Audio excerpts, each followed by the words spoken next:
All right, we're going to try this again.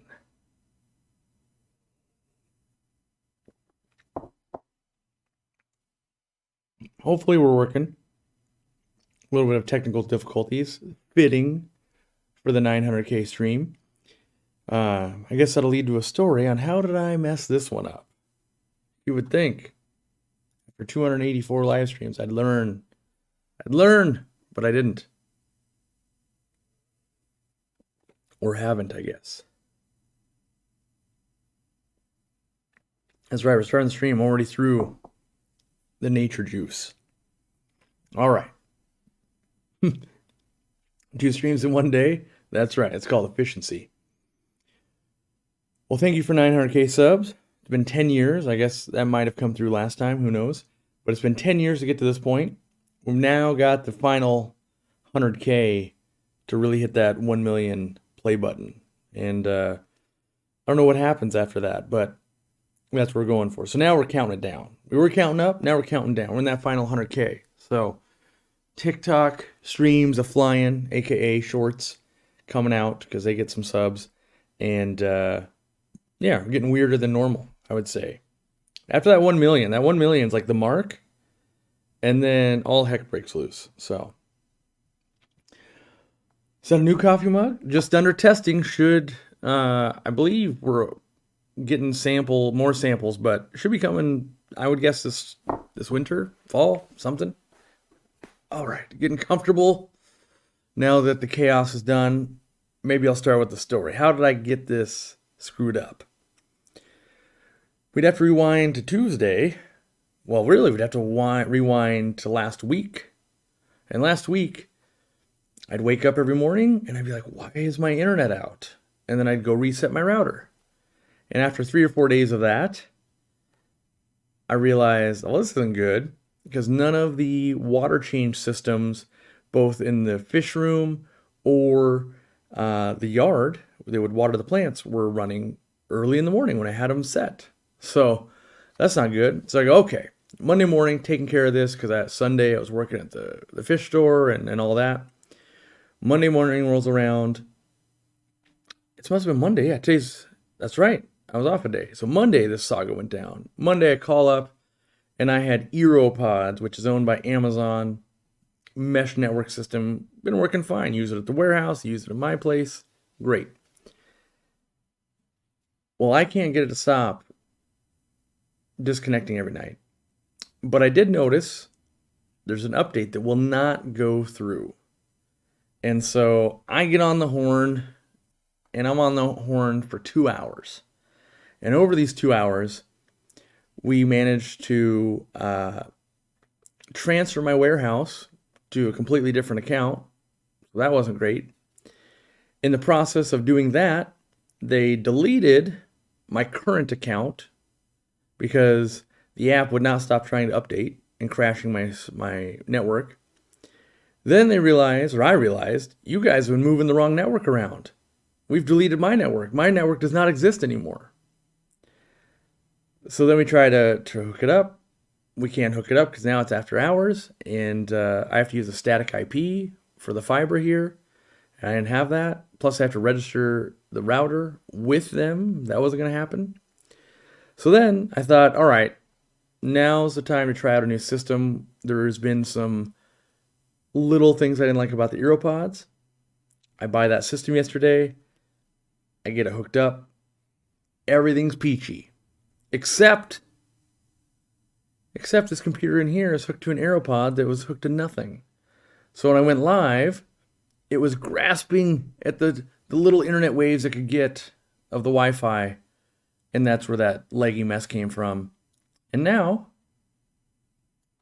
luckily, I had a little splitter, hooked that bad boy up, and here we go. All right. So, a little bit hectic, but we're good. All right. Do you have to pay to join a membership? You do. $5 a month if you join through not an iPhone/iOS system. Does this coffee mug hold more than my other one? Probably by like an ounce or two. I don't know. I'm not really I don't like super big mugs. I think it's a little bit bigger, but volumes of stuff is deceptive. Let's see. YouTube says I subscribed to the channel in January 2013, and boy, does time fly. Wow, that has been a long time. I wonder, do I have the ability to look up the first subscriber that's still subscribed? Let me see if that's a thing. Let me see. Because I was thinking about doing some fun stuff, but I was like, I don't know what I want to do. Let's see if we can find that. Where is that going to be, though? Maybe in analytics? I know I can probably see the first member. Let's see, clicking on audience. I don't know. Maybe I'll reach out. Maybe I'll reach out to the first subscriber, and I've got an idea I want to do, but we'll see. We'll see if they live in somewhere I can ship. Oh, I'm bringing back the lip smacking. That's what happens when everything goes wrong. Why is iOS more?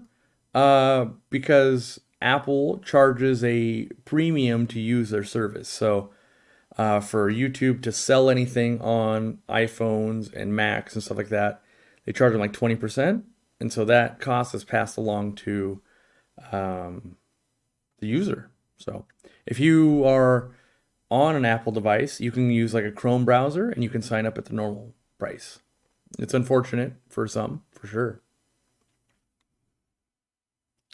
5 memberships from Fish Tank Barn. That costs you nothing. It costs Fish Tank Barn some money. So thank that man. I haven't seen him in a while. I'm definitely in a mode to get back into the fish room, and that's what I've been working on. So when you might have seen a couple of shorts come out the last couple yesterday and today. I had a little bit extra time. And when I started having a little bit extra time, that's when I started getting more in the fish room. And so that's my goal this week. We'll see if I pull it off. If nothing else comes up. I've had a lot of things like, this is the week, and then it's not the week. This is the week, and then it's not the week.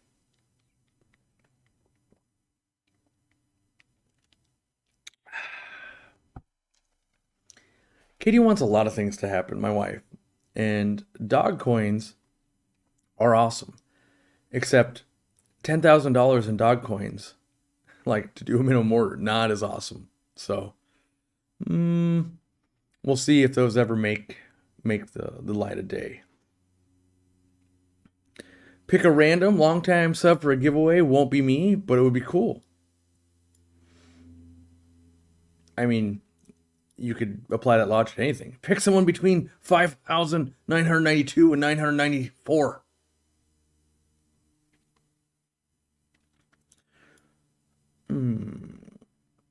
Are there any freshwater tropical fish shows happening in Florida this year? Yeah, there's Aquashella. It's in Daytona, right? Daytona, Florida. That's coming up. I don't know where Macna is this year, but usually there's always some. Do I prefer using driftwood or rocks? I prefer rocks because they don't allow tannins. They don't rot over time. Wood looks super cool.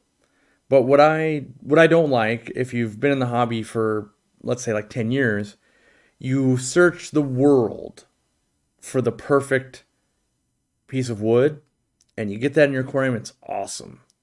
But then 5 years later, it's like a third as big because it's been eaten by plecos and snails and shrimp, and just it rots. So wood is always rotting in water.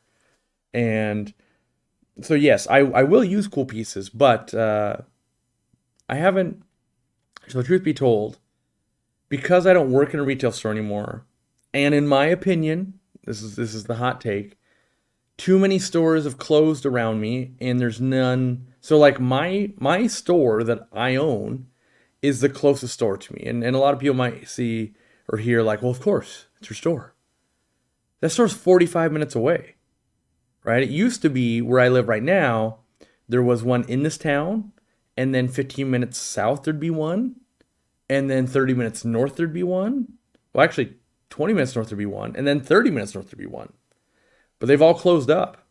And so the negative impact that's had on my hobby, even though I'm a store owner and I'm Aquarium Co-op and everything, I have lost the ability to go shop fish stores within a reason. Like I can travel, the next one after my store, because it's not as fun to shop your own store. I got to be honest. Like you kind of know what's going to be there. But the next one after, that's we start getting to an hour plus, and then the one after that is like 3 hours. So, but losing the ability to go and just look at different driftwoods and different fish, because don't get me wrong, we get a lot of cool fish, but when you can go to 5 or 6 different fish stores that are all getting fish, you will see things you don't normally see. And having lost that, that's where, over the last few years, I've really been kind of trying, how can we help small fish stores, mom and pop, stay in business? Because when I'm talking about a fish store, yes, there's a Petco and a PetSmart in my town. In my opinion, those aren't fish stores. Those are a place you could buy some supplies. That's like me buying supplies on Amazon. I'm sure I could order some wood, but I want to dig through the wood pile. I want to go see the fish. I want to do all of those things, and that doesn't exist for me anymore.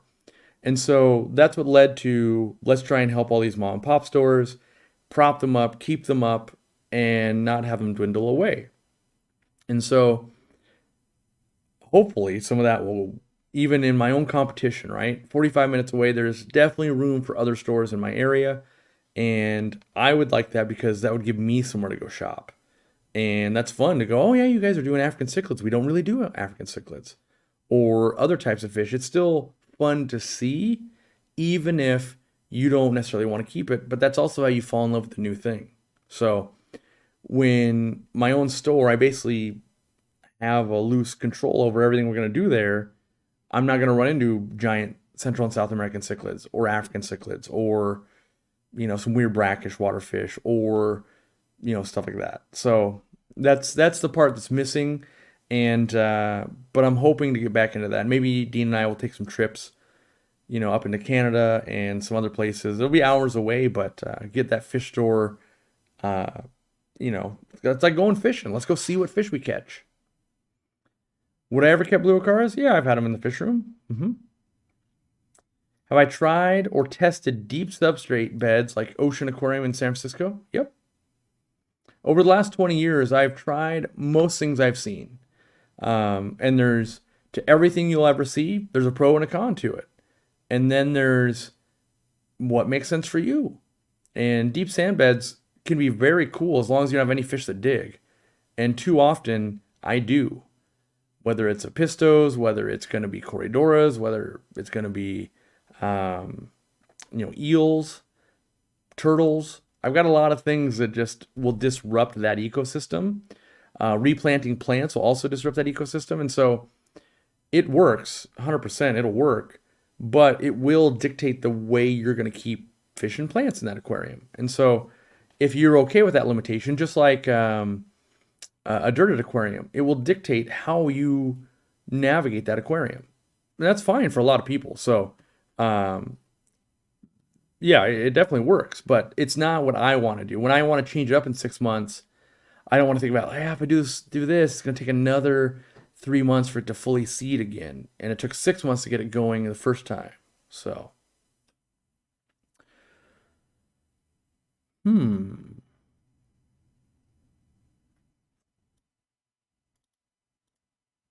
trying to find a question to expound upon. What's my favorite fish tank size? It changes. It's whatever I don't have. What I recommend people buy for their homes, for their first aquariums, is 29-gallon aquariums. I'm never sad with 29s. You can do so much with them, and they're just big enough without being too big. I like 29 gallons a lot. If I was to do my fish room again, I would do my fish room completely different, and I would probably do 20 longs on end again. And I don't know. You always want what you don't have, because it's probably like we're talking about deep substrates, we're talking about dirted tanks, we could talk about a bunch of different styles, and whatever style you have, you'll appreciate it, but then you're gonna long for like, ooh, but I did really like when I did that. That was nice. And so you kind of want it all. And so like I'm hoping this week I'm going to install an undergravel filter, and then people are going to ask about undergravel filters. And are they better? Or are they worse? They're no better, no worse. It's just other, right? It's another type of thing to play with. So still a nano tank on my desk? Nope. That lasted all of like 2 months. And trying to get water up and down when there's no water up here was just, it wasn't fun. And so it also had a little bit of a hum to it.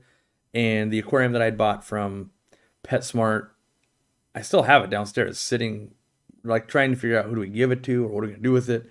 The plants, I drain the water. The plants are growing up out of the water. So it's kind of cool in that regard. But the aquarium itself, I didn't like the way that it ran. Uh, it wasn't going to allow me to put timers. So I liked that they had minimized the cords, but the filter and the light shared the same plug-in. And so I couldn't just hook up a timer to the light. And there was no timer, so you could turn it on, you could turn it off. But what would happen is I'd do a live stream or something, and if I forgot, or I worked late and I forgot, lots of algae. So then I would leave it off for a few days and try to combat the algae. And so it was always in a flux. And if I was going to do that again, I would just go with a normal, like 10-gallon aquarium with an Aquarium Co-op light that I could dial down and put on a Casa timer and work with the tank. So, Jess Phillips finally made a stream. Well, thanks for coming. I've seen you around before. Maybe it's just in the comments, but that name is familiar. Just curious on your opinion on custom aquariums. I was planning on getting a tank from them, and I went to the site and saw you were a customer. I didn't realize I was on their website. I personally have had a good run with custom aquariums. Oh wait, custom aquariums. Yes, I am a customer of theirs. My bad. I am aware of that. I was confusing it with Custom Fabricators Inc. in Seattle. So yes, custom aquariums. We're gonna do a whole dedicated video. Dean and I've got a 125 that's still in the crate because we set up all the other tanks, and I'd never, even though I kept meaning to do like the unboxing type of thing and really kind of feature the perks of the tank and everything and my critiques. There's a critique there. I hadn't done that video yet because we're kind of in a race because I needed to move fish around and stuff was happening. So once we're done building the store, that's my goal. There's a 125 sitting brand new in the crate, ready to dismantle the crate and install. And I want to show you all the features. I want to tell you how it's $1 billion and that most people will never buy one of these. And I get that. But if you're in a situation where you want to splurge for something that's got extra thick glass, extra clear glass, the cabinet's built out of actual wood, it's actually been stained, you get to choose the type of wood, like all of those kind of things, it is awesome. But know that there's a long lead time and you're supposed to have at least 2 people to help get it off the truck, which is kind of lame because, at any moment, let's say you get this big aquarium and let's say it's Thursday at 10 a.m. All right, well, are you at work? And do you have somebody else that can help people unload it from the truck? Odds are probably not. And so that's one of my gripes is for the amount of money you spend on one of these things, we need to find a better way that when it shows up, you're not missing days of work and you're not having to harangue other people as well. I get a lot of large things delivered, and just having curbside delivery costs $75 more, but it's completely worth it. And I don't have to have extra people to help unload it. It is the carrier's job to get that onto the ground. And from there, you get home, you can dismantle the crate, and you can move that aquarium at your leisure. Oh, 7 p.m. tonight. Can you come over after work? I need help with the other side of this aquarium.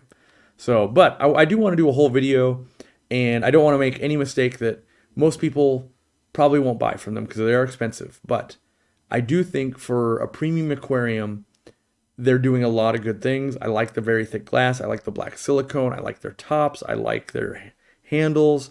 I really like the power bar that comes pre-installed. There's a bunch of things I really like about it.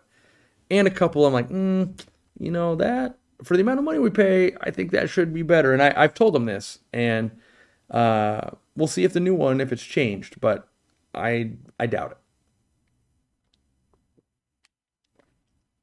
Did I ever get a Rolex? I did. I bought a Rolex for about, I think it was $8,300 or something. And we got that a few years ago, 2 or 3 years ago. And yeah, I wear it on occasion. I don't, even though I like it, I enjoy it, I don't like it getting wet. Like when I'm in my aquarium, so I'm in my aquariums a lot, doing stuff. And then if I'm moving, like Friday, I'd unload a cargo container, not really Rolex time.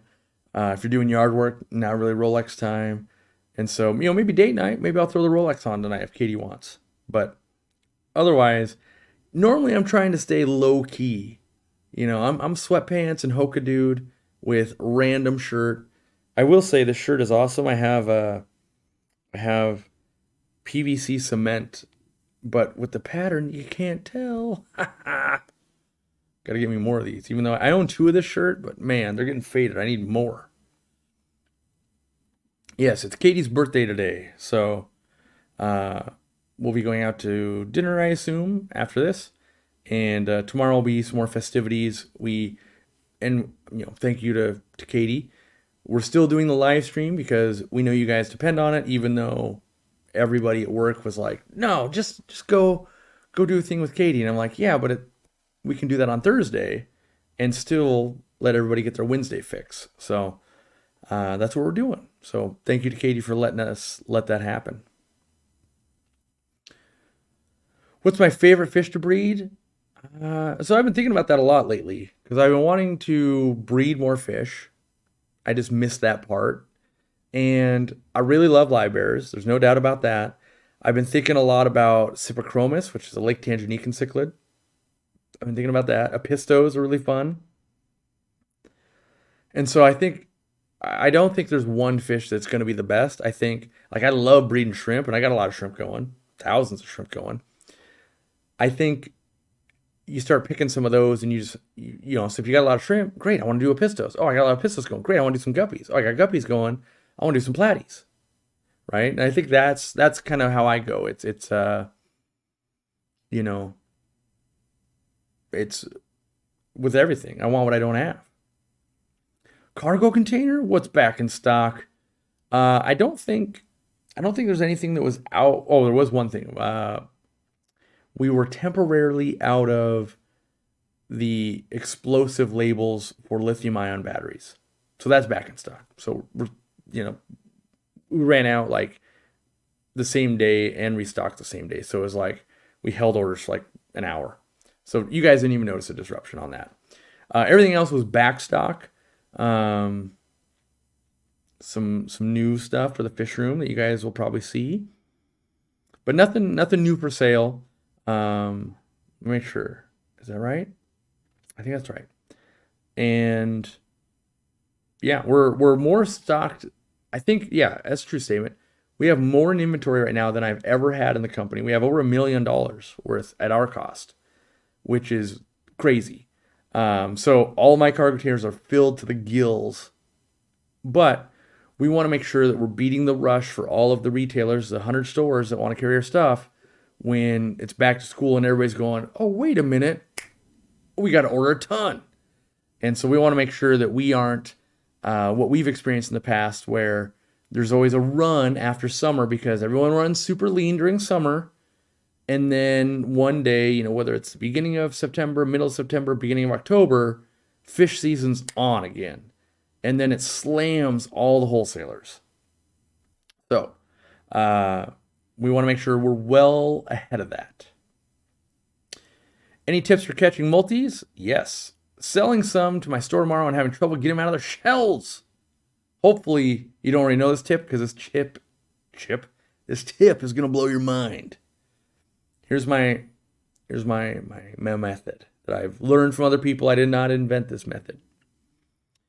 Get yourself like a glass or a mug, something that stands up in the aquarium. Tip it over. Put it upside down. Now get yourself a plate, saucer. Put that on there. Then grab a bunch of shells, right? Put them up there. The multis will bail on the shells. So you can either have a bucket outside and you can do that and they'll bail out. You'll be like, hey, look, I got 20 multis in here and you can sort them. Or You can do, let's say you want to make sure you got enough males and females and all that. You can put all the shells up on that plate and start removing them as you know there's nothing in there, putting them in a bucket maybe just to make sure. And you'll have a whole aquarium full of fish. So they don't like to be elevated, given a choice. They're like, I want to go to the bottom of the aquarium because they always hang out at the bottom. So that little false bottom trick works really well for them. Do I prefer shrimp and invertebrates or nanofish? I would choose, if I was forced to choose, I would choose invertebrates in a heartbeat. I often think if I was forced to choose fish or inverts, I might choose inverts because they're so easy to take care of. You can keep so many of them. I really like mostly cherry shrimp. Shrimp in general. I really like shrimp. If I was forced to make a decision, to me that's like cheese. Would you give up cheese or would you give up something else? It's like I don't know if I can give up cheese. I think part of it was back. I don't know. I could probably look on Aquabid when I bought my first cherry shrimp. They were expensive to me at the time. Shipping, I had never shipped anything to me before, so it was all brand new experience. And I had this little tank on my desk, eventually moved up next to the TV, and I put cherry shrimp in there, and they bred, and they looked awesome, and they made me a ton of money, and it was like the start of the Aquarium Co-op empire, because I was like, you buy these things for like $70, you get them into your house, you make more, and people buy them. Like I've made hundreds of dollars. Like why doesn't everybody just do this? And so I bred lots of African cichlids and shrimp and high-end guppies and all that stuff for, probably 5+ years to make ends meet because I was working at a fish store. I was running GSAS, Greater Seattle Aquarium Society breeder award program, that kind of stuff. And it was from there where I was like, why isn't everybody doing this? And why aren't we buying more fish from locals? And why aren't we trying to teach more? And so yeah, I really fell in love with shrimp. And I'm not sure if there's ever been a time since I got cherry shrimp, if I've ever still, like I've had aquariums the whole time, I've never not had shrimp. I mean, it's certainly probably dwindled down to a tank or two, but most tanks have shrimp in them. If they, like even my turtle tank, someone's asking how their turtle tanks are doing. Even the turtle tanks have shrimp. I thought they'd eat them. They won't. You get just like 5 or 6 shrimp riding around on the turtles.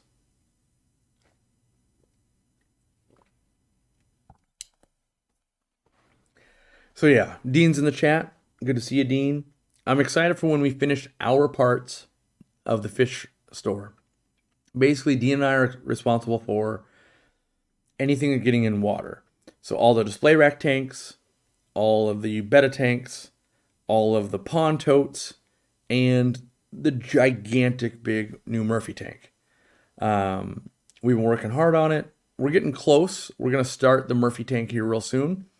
And once we finish that, we can go back to working in our fish rooms. Like we still work in them, but the filming days that we would have are being eaten up by working remotely. And so now it'll be like, hey, let's plan a day at my fish room. Let's do this project. Let's show people this. And right now we're just doing some real, intense nerdiness. And it's the repetition of, setting up 45 aquariums in a day doesn't leave a lot of room for filming of it. And so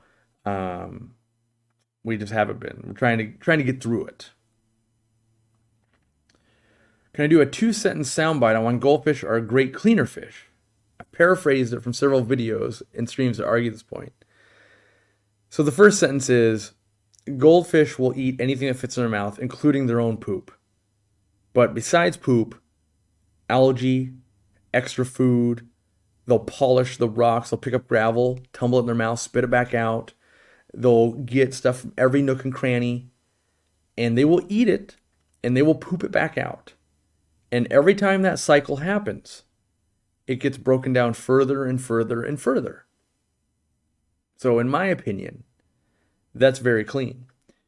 Number 2, when they're doing that cycle, they're constantly kicking up stuff into the water. And that gives a chance for your filtration to do its job. So if you've got a filter over here and it's doing everything it can do, but you've got a big pile of whatever over here, and they eat it, and they poop it out over here, it makes its way into your filtration system if that's the way you want to take care of your aquarium. So, in my opinion, if you have an animal that's always cleaning up after itself, it's not dirty. People see it and they go, oh, that thing's always pooping, right? It's like I don't consider when I see a maid at a hotel or Katie if she's doing the dishes, I don't go, oh, so dirty. Oh, wish I didn't have those. Nothing but dirty. Instead, you're going, heck yeah, getting clean, doing better. Love that. Want more of that. Great.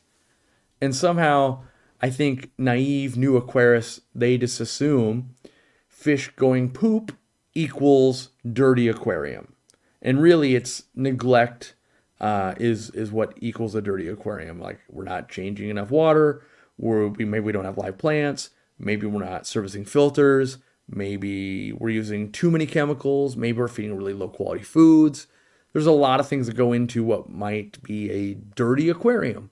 And goldfish are not something I consider. In fact, I routinely, and I've done videos on the cleaning properties of goldfish, I routinely move them to aquariums to clean them, right? I go, oh man, there's a lot of stuff in there. I got blue-green algae, I got hair algae, I got this going, I got the rods, and I go, I'll put a couple goldfish in there. Week later, that thing, I've eaten all of that, and my filters definitely need to be serviced. That's where I go with those. I was at the retail store for 3 weeks straight last summer. Every day I would bike there because I live 5 minutes away and ask Jaden questions and then come back the next day. Well, you're welcome to come back, Trevor. We are still there and the store will be even bigger here soon.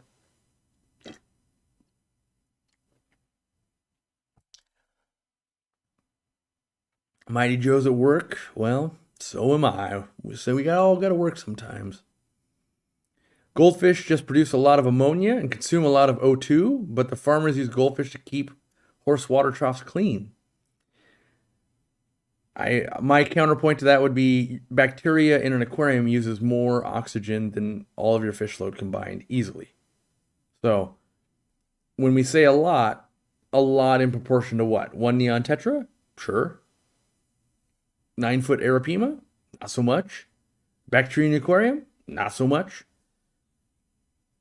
But also in my experience, when running an air stone in anything that seems reasonable, so, 1 air stone to 200 billion gallons of water, not reasonable, but 1 air stone per aquarium basically, I myself, with digital instruments that are a few $100s, have never seen water or oxygen saturation not pegged, right? So an 800-gallon aquarium, larger than most people will keep in their home, 1 air stone, I can put insane loads to it, and we're still at maximum oxygen. So I don't really worry about that in my personal fish keeping because I run air stones or a sponge filter. Either one takes that to be I don't need to worry about it anymore. What floating plants do I recommend? I really like water lettuce a lot. You get that upside down forest look when they really grow in. So I like that. Frogbit's fun too. I find it, for me, a little more hard to grow. Salvinia, pretty easy to grow, but it really kind of bunches up and takes over. Kind of like duckweed, but a larger version. So usually you'll take whatever you can find first, if a friend will share it with you, and then you can choose what you like more. What's one fish I was excited to breed but didn't pan out? And will I try again? There's been a lot of fish that didn't pan out. The one the one I know off the top of my head will be breeding more platies. I really want to play with more platies, and I just haven't bred them in the way that I want to. I basically want to make those tequila sunrise platies better. But they always get moved, like a side project, they get moved to the next thing. And like right now, there's been a big reset that I'll explain in a video. But basically what happened was I was having some help in the fish room, and a filter got plugged into a timer, which meant the filter was only running 6 hours a day, which burned out a UV sterilizer. There was high ammonia. And as a result, we lost some of the platies. So that's kind of a got to start over thing. I was like, dang it. That being said, I kind of like starting over. It's like, all right, get invested in this project again. Matt Gray gifting 5 subs. Well, thank you. Or 5 memberships. If you want to win a free membership at some point, the more you interact with the channel, whether it's likes, comments, watching videos, participating in live streams, basically participating. If you participate a lot, it ranks you towards the top and you're more likely to get one, is what they tell me. Do I have any special plans? Where'd that go? Any exciting plans for the store? We're gonna try to do an event when it's fully ready to rock and roll. Like there's different things, and trying to line it all up is kind of hard. There's completing the store build. There's making sure all the tanks are cycled and we're fully stocked with fish and all of that. That's gonna take a little bit longer because at the beginning, like we got water in them now, so they're starting to cycle. But well, how do I say this? It takes time to find 50 more species we want to carry that are also a good fit for home aquarium, good fit for community tanks, are affordable, and stuff like that. So it's not, we're not at a point where it's like, oh, if I could just have more tanks, I know the fish I'd put in there. It's kind of the opposite of like, okay, well, we've carried a lot of stuff. It's going to take a while, but we can buy bigger numbers now. So, in some of the ponds, we'll do some of the rice fish strains. We'll do some goldfish. We'll do some koi. We'll probably do some, maybe like, oh yeah, let's bring in a big batch of Japanese bitterlings. And then maybe let's do, a giant batch of Hedyranda formosa. All these different cool water species we could do. That'll be a new thing we can be doing. And then there's going to be just bigger numbers on stuff like neon tetras, right? But then there's like, oh, with all these big tanks, like we could have a discus selection. We could have lots more big fancy goldfish. We could have, just more rainbows. There's a lot of stuff we could do, but not all of that's available. Maybe a lot of people might not know, but you look at a list and the list changes every week, and it's, maybe 1/1000th of all the available species we could think of that we'd want to keep. So it's sometimes seasonal too. Do I keep cardinal shrimp? Yeah, I technically have a tank of cardinal shrimp. I get to see them about once a week. I don't think I've made any babies yet. That's still a passion project of mine. So, terrible in every way for business, but good for Corey. When that day I see a baby, I'm going to lose my mind.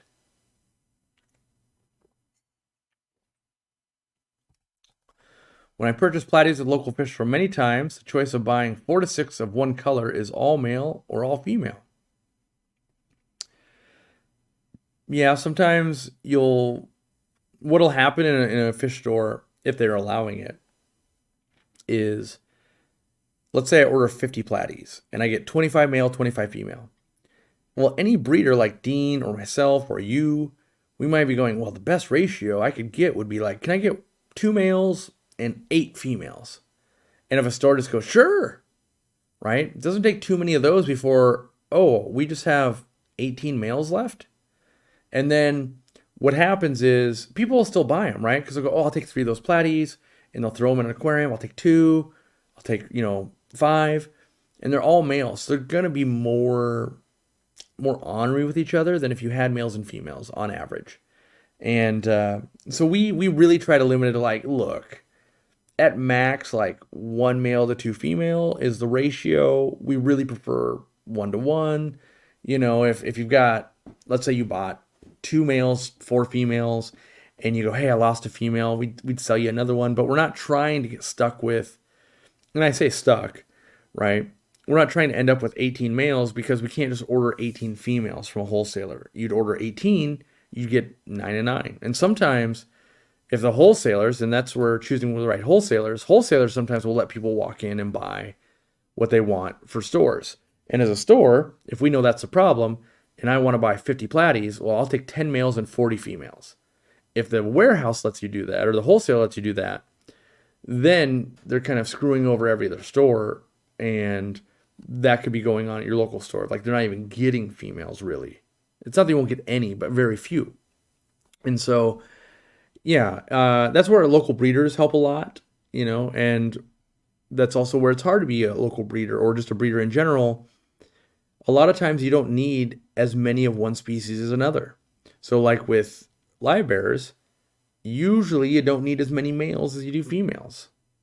And like with rainbows, usually you don't need very many females. You need a lot of males because they have all the color. And it gets hard when you're like, well, no one wants to buy these. Like, yep. And you can't really choose which ones you make. So you either have to house them yourself or find a way to, feed them to a turtle or something. Like, hey, cycle of life, you're going to go get eaten by this thing. And it's not everyone's cup of tea, that's for sure.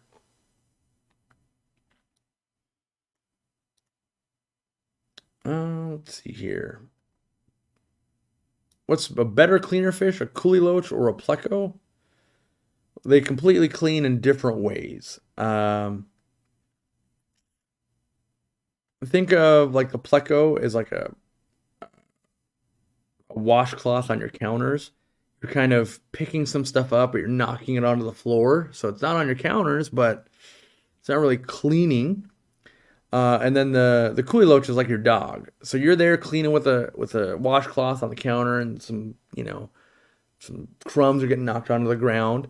And then your coolie loach dog is just snarfing all that up, right? So they work in tandem. Which one's better than the other? Like, well, I don't know if one's better than the other, but you know, keep in mind both those are animals, and even though they are cleaners, they both have to eat.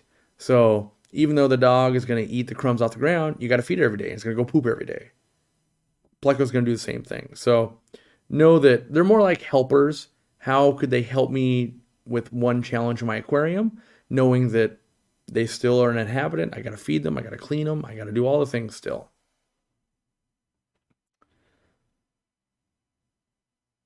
Let's see. Are there any fish that work with pea puffers? Depends on the temperament of the pea puffers. Some people have great luck. I myself haven't had that great of luck. We had a tank for a while that was tolerating some shrimp. That was kind of neat. But long term, I think most people find that it's easier just to say, just keep a pea puffer tank kind of as pea puffers. Currently using 2 air pumps on 2 sponge filters in a 50-gallon aquarium with silver dollars, and I'm planning on adding corridors.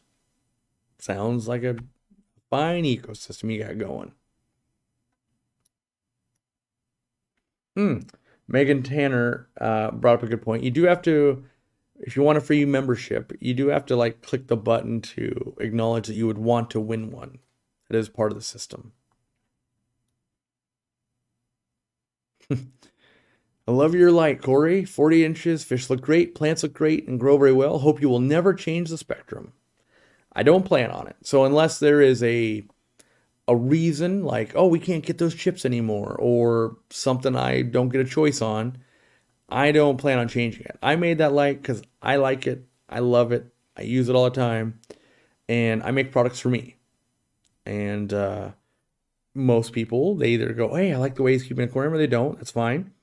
And I like to look into my aquarium and it looks closer to when I go and visit these fish in the wild. Now, I just happen to like the warm glow of sunlight on a fish. It looks really good. It reminds me of warmth. It reminds me of being in the wild. All of those things are good. There are times I will use other lights. I know it. If I need to, really make some blues pop on fish or something like that, I would use something with a higher Kelvin rating. But I really like the natural look. And so I would say I have a bias towards it. Not that I will never break that rule or anything like that, but my preference is I like natural if I can make it work.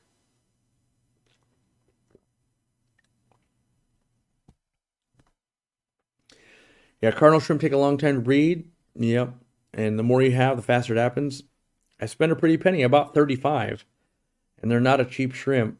Um, yeah, I probably should like maybe try and do an inventory and see how many I have. Make sure if I had like 25 plus still, maybe try and add more to the colony. I don't know. I haven't had weeks since before China where it's like, hey, what do I want to do this week? I could tackle something.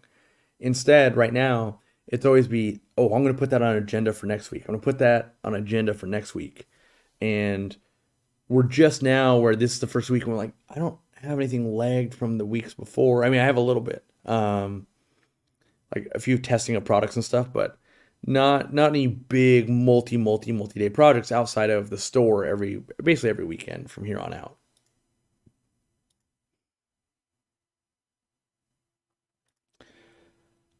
All right.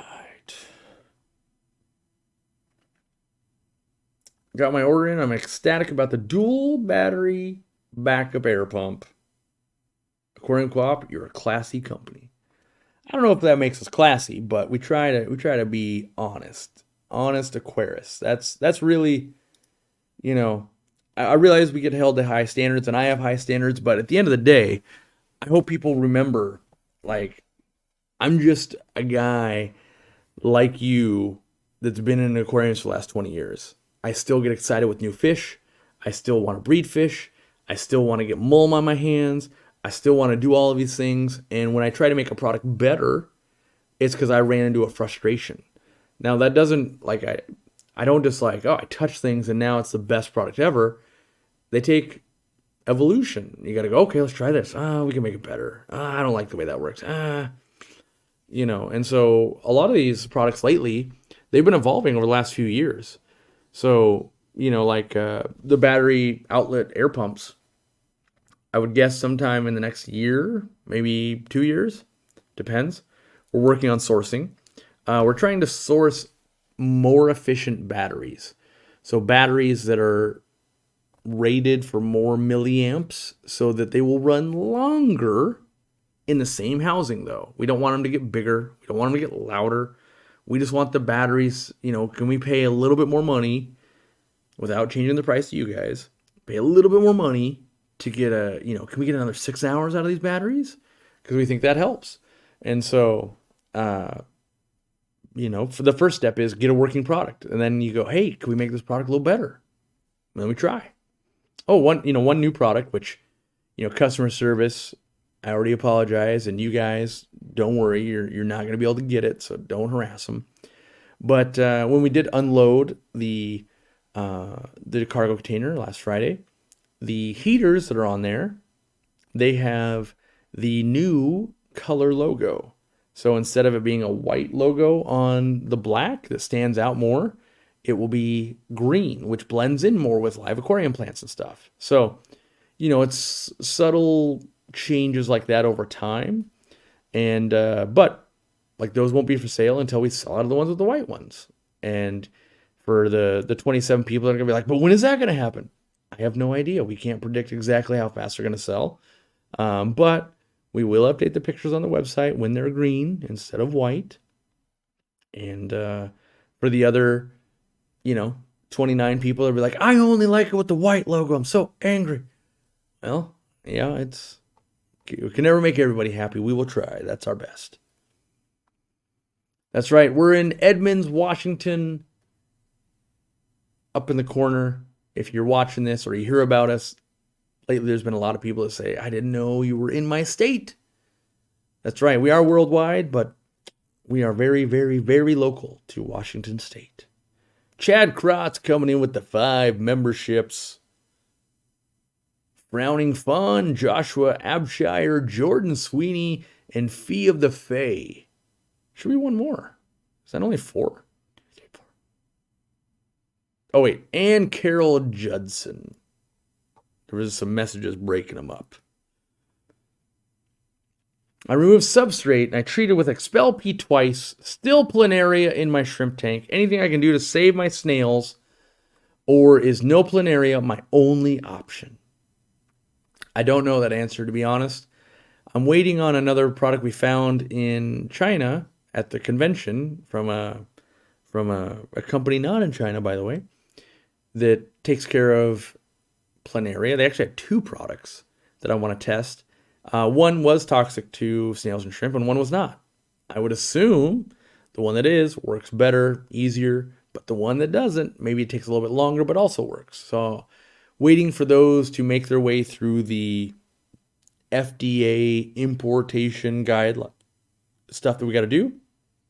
Get my samples, start testing, and we'll see if they live up to the claims. And, you know, not that I'm always perfect, but if I can't get it to work, I I don't know how I help customer service learn how to get people to work if I can't even get it to work. So the first test is always me. Can I get this thing to work? And I've got plenty of planaria ready to accept that med to see if it works against them. Do we ever plan to ship fish? Oh no, we do not. Uh, right now we endorse Aquahuna, which if you use the code Aquarium Co-op, Aquarium Coop, all one word, you save 5%. We get a kickback, and they ship it. We buy a sizable portion of our fish for our retail store from there every week. Um, so yeah, that's it. There's been videos made on it, but basically, I'll basically lose my mind trying to sell fish, and we don't have time.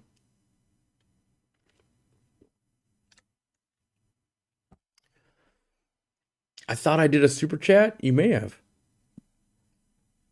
There's always a good chance that you will spend money and I won't see it, and that's just the way it's going to be. Not that I want it to be that way, but sometimes it's just not visible. Not visible. That's not what I'm trying to say. It's not like you pay money, it doesn't show up. There's a lot of stuff going on my screen, and I might not see it, so it might not be visible to me. As in, lots going on. I don't. I should make it very clear. I don't prioritize people that spend money. Whether you're spending money or not doesn't matter. You're here. That's what matters. So, does a big green thing on the screen probably get you noticed more? Yes, but I could miss that too. So, just want to make sure people aren't getting angry. Like, I paid my dollars. I didn't get my response. Yeah. Any good talks at your local club lately? We just learned about breeding Amanos from Ryan Chan. I missed the last one that I wanted to go to with Hans Evers. He was talking about Salawazi shrimp, which, oh man, that was a cardinal shrimp, or cardinal shrimp and other stuff. But I stayed home because I was still testing positive for COVID. So I basically missed this whole season again. Dang it. And I'm hoping to kind of get back at it. So this month is Greater Seattle Aquarium Society picnic. And if you're a member of them, you can go. We plan on attending. So if you're there, say hi. Otherwise, I'm planning to go back with Dean when the new season starts up, which is usually September. So trying to make time. Fish gets in the way of more fish for me. It's a weird thing. And there was a couple things, like I was out of the country for the one in April. I was, previous years I'd be at like an Aquashella the same time that the meeting was happening. So all that kind of stuff just made me miss it. And I really like just to be the local, be in the local scene. So I'm really going to try to make a more dedicated effort. I already was, but I was horrible at it. So, and then the one before that I was like, all right, I'm on the wagon. It was a saltwater aquascaping one, and just, it's not my jam. So I skipped it. Let's see. What do you think of the double long fin neon tetras from Aquahuna? Could the fin length breed true? I don't know if it's going to breed true. I have I think we got 18 of them and we have 17 alive or something like that in my fish room. They definitely just look alien. I'm not convinced that they're like, this is the coolest thing ever, but it is. I do spend a lot of time looking at them, so they're mission accomplished there. Yeah, I have no idea if they breed true. If you were someone that was used to raising that small a fry and breeding either neons, cardinals, or rummies or something like that, I'd be playing with them for sure. But I know I'm gonna be way too lazy and not have the skill to do it, so I won't even try. I'm just gonna enjoy them. You had COVID again a third time? It's actually the first time ever. The first time I've ever been tested and had COVID. All the other times, well, one other time, it was kind of before COVID, so COVID test didn't exist. If it was COVID, could have been something else. I was hoping to catch you at Aquashella Dallas. Yeah, well, there's only so much Corey to go around. I will be honest though. I did think about flying in for the weekend as a hobbyist, not having a booth, just wandering around and, testing that theory. Could I go to an event, and have a good time and not end up as like, oh no, it's selfie all day long. Because even though I've been to like a bunch of aquashellas, I rarely get to actually interact and like shop because I'm just busy. So I did think about that. There's a potential. But don't buy a ticket based on that. You should buy a ticket anyway if you're close, but don't buy a ticket thinking Corey's gonna, incognito show up. Because it's 80% chance I won't.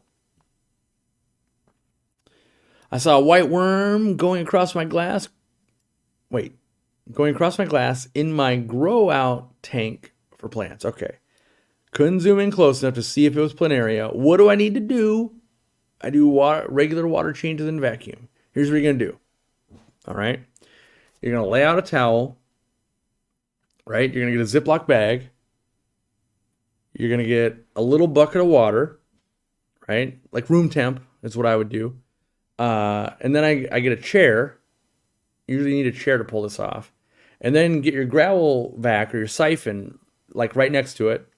And then what you're going to do is you're going to sit in that chair and you're just going to do nothing because it's nature. Basically that planaria or a little annelid that's in there is just a part of nature and I wouldn't worry about it. One day you're going to be sitting there and a fish is going to come along and just eat it and you're like, oh, there it went. I myself am not afraid of planaria or any little critters that get going in an aquarium. Obviously, there's parasites. Obviously, there might be like water nymphs and things like that can get in there. But by and large, most things that will crop up in an aquarium are kind of beneficial to that whole ecosystem. So pull yourself up a chair, sit there, observe, learn, be interested, and realize that unless you see it do something you don't want it to be doing, let it do its thing. It's probably a great meal for something. I should wear a disguise at Aquashella. That sounds hot, and I don't know. I kind of feel like if I got to go through the point of wearing a disguise, maybe I don't go. That seems like a lot of effort to go and enjoy something. Is there a reason the Egyptian mouth brooder isn't more popular? Is it the aggression issue? I used to breed them and made a lot of money. I think the problems are there's 3 different types of Egyptian mouth brooders, and some of them are more aggressive than the others. There's the Nicolasi, there's multicolor Victoray, and there's brain farting, the third one. But in my opinion, the Victoray multicolor are the most docile. Nicolasi and the other one are a level up in aggression. They are super gorgeous fish. I do think they should be more popular. I think the biggest problem they have are they get labeled as African cichlids. So there's that. They get that stigma put on them. And then I think they're just that level up from apistogrammas in aggression. And so I think that's enough to be like, that's why they're not super duper popular. That being said, when you have nice ones in a store for sale, people are like, what is that and why aren't I buying it? And then you tell them all about it and they do, and they buy it and they breed it and they're loving it. And it's kind of like Crebensis. Crebensis are an amazing fish also. And maybe that's a good pairing. West African cichlid Crebensis is. And I would say temperaments are fairly similar. But they can breed far more than anyone ever wants to buy. And so I think that's why they don't become more and more popular is just that. But it's a great fish. If you've never kept it, you should. It's a great, fun fish. Are you not afraid of planaria even when it comes to shrimp? No. I've got 10,000 plus shrimp out there. I probably have 10,000 plus planaria in all the tanks where I could literally net 1,000 shrimp out. You'd be like, but there's so much planaria. And I'd be like, yeah, and I don't notice any difference. And so people lead their lives different ways. For instance, I don't avoid eating out because what if someone doesn't wash their hands when I prepare your food? Like, yeah, but I've never had a problem yet. Oh, I got, food poisoning once. Like, yeah, it's a risk. Could I wake up tomorrow and planaria have, taken over my home and are suffocating me to death? Sure, could. Or I can go, yeah, I've got a 20-year career. And so far in my career, I haven't had a problem with planaria. I've got tons of planaria, right? Tons. But has it been a problem? My answer is no. For me, it has not been a problem. I'm not saying I've never seen it kill anything, but even if it did, I never even noticed it. And so if I haven't noticed it, I'm a big advocate of, if it's not affecting me, is it affecting me? Right? If my neighbor is doing something to his yard that I don't like, but I don't have to look at it, is it affecting me? If the planaria are not seemingly doing anything that I view as wrong, does that affect me? Not really, no. I have seen my fish eat them. I view that as a positive, actually. Thoughts on a black ghost knife being kept with discus? I think it's on the verge of, it can be done, but who are you making unhappy, and are you okay with that? Are you lowering the temperature? Are you making them all fight for the bloodworms? You're just, it's I would say it's like keeping a bird and a cat as a pet. Can it be done? Sure. Do you need to be careful? Yep. Does your buddy have, a bird that rides the back of that cat, and they go on walks and they go shopping and they'll carry in your laundry? Yes. Will that be your pair? I don't know. That seems like it's that was kind of a lucky thing to have work out.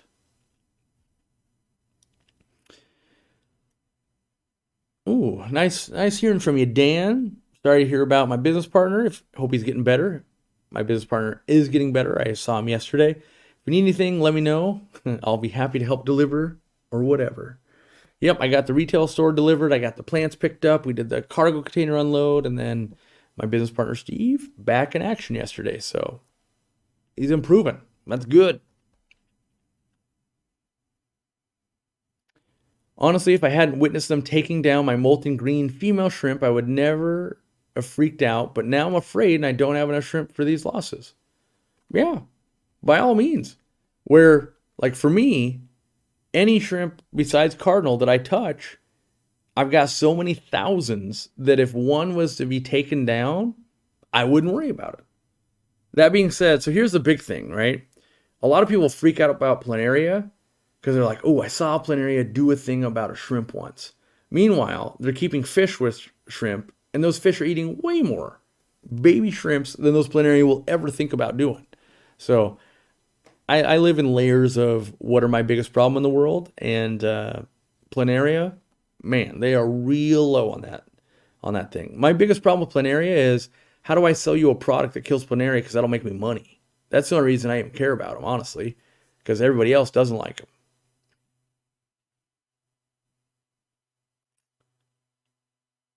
What I've heard when doing a water change and using dechlorinator, you should treat for the total tank volume irregardless of the water change. What are my thoughts? I don't adhere to that. Like, I wouldn't go out of my way. So for instance, if I needed to change 10% of the water in the 800-gallon aquarium, I would not treat for 800 gallons. However, I also don't measure dechlorinator very often. So when I do change that water, I'm just going to go squirt and I'll be done. Or if I'm using like the Fritz dechlorinator where we put the pump head on it, and I'm changing 10%, I'm going, it's roughly 80 gallons. 1, 2, 3, 4, 5, 6, 7, 8, 9, 10. All right, that's good enough. I don't know, roughly. And they weren't full pumps. I didn't go slow. Like, I'm not measuring it out. I'm just like, and moving on. So, but in general, I personally would say I would rather have a little bit too much than not enough, knowing that a little bit too much isn't like, well, I put 5 gallons of dechlorinator in. Like, yes, that's way too much, right? But most times, most dechlorinators can be dosed up to like 5x the strength. And if I put 10 pumps instead of, I should have been 8, I'm way in the clear. Do elephant nose dig up plants? Usually not, no. Usually you're good. What's my U.S. favorite nanofish? Heterandia formosa. How to get rid of black algae on my octopus plant. If it's Pogostemon salatus octopus, it grows so fast. What I would do personally is just cut anywhere there was black beard algae, take it out of the tank. You can, if you're really got your plants dialed in on easy green and lights and that kind of stuff, you can easily grow at a foot or more a week. So it should be a real easy one to recover. My local fish store wanted $49.99 per silver dollar. I found a new store that is a retail partner store. Awesome to find Aquarium Coop gear in Michigan. I got 5 red hook silver dollars for 75. Yeah, I've definitely seen silver dollars over 100 a piece. It just depends. Some of the black bars, some of the red hooks, some of the greens, and a lot of people will say, well, let me break it down a little bit more. There's a couple of things that can happen when you find fish at a different price. So there could be different profit margin to the store. Maybe one store goes, I need to double my money. Maybe another store says, I need to triple my money. Maybe another store that's in a mall says, I have to quadruple my money because they take 20% right off the get-go, like whatever it is. But then there's also this, because this happened to us a lot. You see a fish come up on the list and you're like, ooh, we haven't seen those a long time. I know I've got a customer wanting those. And maybe they're $30 a piece. And they go, great, I'll order 6. Like, yeah, I think we can sell those. And so you get those in. And then next week, 4 wholesalers have it. And now the prices are $20 a piece, right? And so now you're stuck paying more money for them. And that happens a lot between local stores. And so sometimes it is profit margins. Sometimes it's you bought from the wrong place or you bought early, any of those kind of things. And so I guess what I'm saying is super awesome for supporting the local store that buys our stuff. That's great. But also don't slam the other store too hard because it could be out of their control. It could be like, oh, well, we bought early or we bought from this source or any of those types of things. Or our overhead is more because of XYZ. And, so it rarely, in my opinion, do I talk to a store owner and their goal is to take advantage of a customer. From what I've seen when I talk to these owners, their struggles are really, they're like, I'm just trying to keep the lights on. Like so many store owners I talk to, they're saying like, well, really, we're gonna try and get through this next Christmas, and then I got to make a decision on whether I got to go back to my old job or I can keep the store going. And so that is the majority, as opposed to I'm getting rich. I'm marking up these silver dollars, $1 billion, because the more you mark stuff up, the less it sells. So a lot of times it's not knowing what the price should have been, not knowing they were buying too high, not knowing that the market was crashing on them, not knowing that the market was about to be flooded with them, and they just get caught. So just want to make sure that, don't necessarily put it as like this store's better than that store. Really, it's just like, they kind of got bad beats. Do I ever feel obligated to breed a fish that you'd prefer to keep and enjoy? Yeah. So things like the Vienna guppies. I want to just keep them and breed them in like one tank, but as demand builds up, you feel a pressure. Like, I got to breed these. I got to get more of them. More people want them. More people want this strain of rice fish. More people want this strain of this. And that pressure is a lot. And customer service is getting hit up, and they're like, look, do you have a timeline? These people are losing their minds on us. You said 6 months, and here we are at 6 months. And it's like, yeah, but I had a setback. This happened, and then this happened. So yeah, most times, almost everything, I just want to enjoy. And then if I make extras, great. There's people that are waiting for me to bring trout goodieads in for my Greg Sage line. It's like, yeah, but I'm still enjoying them. Yes, some will make it. And there's, 11 people going, but can you let me know exactly when they're going to be there? I'll buy them. Like, I realize people will buy them. But my job is not to make sure you get them. I hope you do. But they will go to the store, and people that walk in the store will be able to buy them just like everybody else. Because I will never be able to make enough of them to set up a line like that. And I've done that in the past, and it's not fun for me. Would I have made it in the store without the internet? Yes. I would still be a physical retail store. Would it have made it? The answer is yes, because it was making it. It was fine. The question or the ask would be, Would I have sought out a different job to make more than $40,000?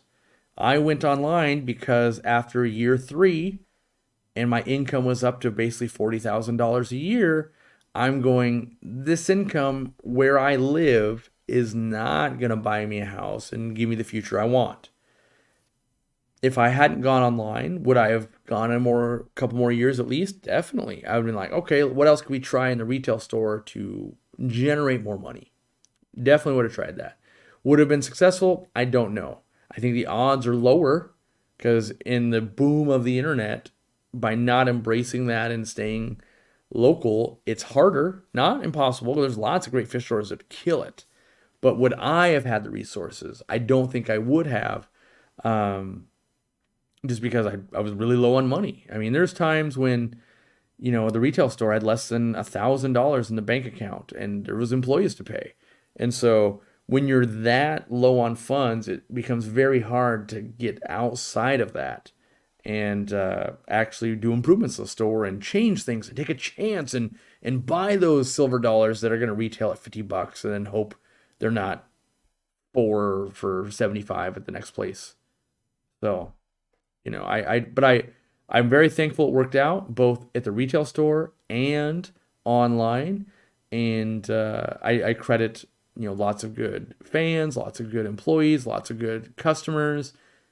I credit my wife for, supporting us for a long time. I credit myself for sticking at it. There's something to just trying to make something better all the time, one thing instead of lots of different things. What's the shelf life of Easy Green? Officially, it's 2 years. Unofficially, stupid long.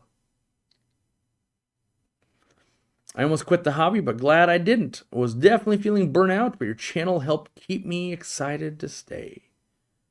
Yeah. I mean, if you think about that, I think a lot of us here, if we're not new to the hobby, we've had these burnout feelings of fish keeping before. And when you've had that, and let's say you took a break for a year or two, that's the difference of a lot of fish stores. Like, it's 20 years without taking a break. I basically have had 20 years where I haven't had at least 30 aquariums I'm responsible for. And so the determination and getting through the burnouts is what really, I think, helped Aquarium Coop keep thriving. And now we're at a point where I could burn out, and there's a lot of other people that can help. There's Dean, there's Irene, there's Zenzo, there's Randy, there's me, there's other employees, Brandon. And so we can keep the channel going, we keep the store going, and it kind of like lets some breaks happen. That's what's going on right now. If you guys are going, why is there less Corey videos? It's because I don't want to be on the treadmill. I want to be, when I'm inspired, make a video. When I'm inspired, make a video. And not so much, there's a video due, there's a video due, there's a video due. And by doing that, it's been allowing me to relax and recoup. And I've got a bunch of cool things that I'm about ready to kick off. And hopefully you guys will like it. Hopefully I'll enjoy making it as well. So I'm going to try some new stuff that I think. One of my things that, let me put it down here so that we can refer to this if it blows up. I'm going to do a whole series where I only focus on basically grooming and maintaining tanks that have already been established. Some people do it here and there a little bit, like some little tank updates. But I want to do a whole series and just focus on month after month. Here's how I'm evolving these tanks and doing this. And I think the problem is, on YouTube and all social media, there's a bunch of, look what I did, I set this up, it's brand new. And that is documented really well. If you want to learn how to set up an aquarium, man, there is 4 billion videos for you in every way. If you want to learn how to battle through planaria, algae, rescape your tank, trim it, fix your impeller in your aquarium, replace your UV sterilizer. Why would you even use UV sterilizer? All of these things. That's what this series would be like. Hey, I'm just working on my tanks and I'm talking to you about things that I've done a billion times that you may not have ever experienced. Like maybe you don't know you can take an impeller and put it to the outside of a hang-on back filter, and if it vibrates, you know the motor is good, and it's the impeller that's the problem. There's all these tricks from working in a fish store and doing this for, a billion years now, that there's no reason to bring them up unless someone asks you that question. And chances are someone's not going to be like, hey, how do you know if a hang-on back canister or hang-on back filter motor is still good? You got to check the magnetic revolutions. So I think it's going to be a very niche series. I think it's going to start out super crappy because I got to figure out what's the flow, what do people like, what's the style. But if I stick with it, I think, ooh, look at this. This is something people are liking. I heard you say in a previous stream that you tested a lot of water bottles. Can you recommend one? Mine started leaking, so it's time for a new one. I bought 2 more this week because I've made a goal to stop drinking Diet Coke at all by the end of August. So it's going to look real dumb come September 1st when there's like a Diet Coke next to me. But I fully admit that I'm a person that can fail. But part of me, so I have this one I use for my workout today.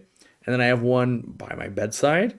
And I bought 2 more so that I could have different, like, oh, this one's kind of lemonade. This one's just normal water. This one's got a little bit of this in it.